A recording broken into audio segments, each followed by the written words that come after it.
Today is World Vegan Day, and I'm going to show you the most vegan army in the world. In the IDF, there are over 10,000 vegan soldiers.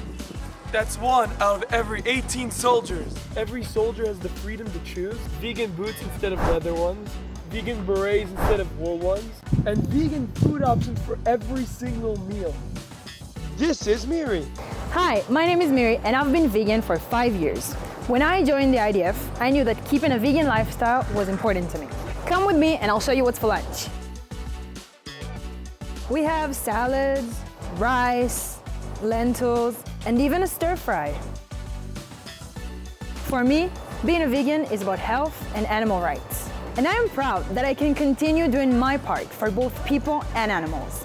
Happy International Vegan Day!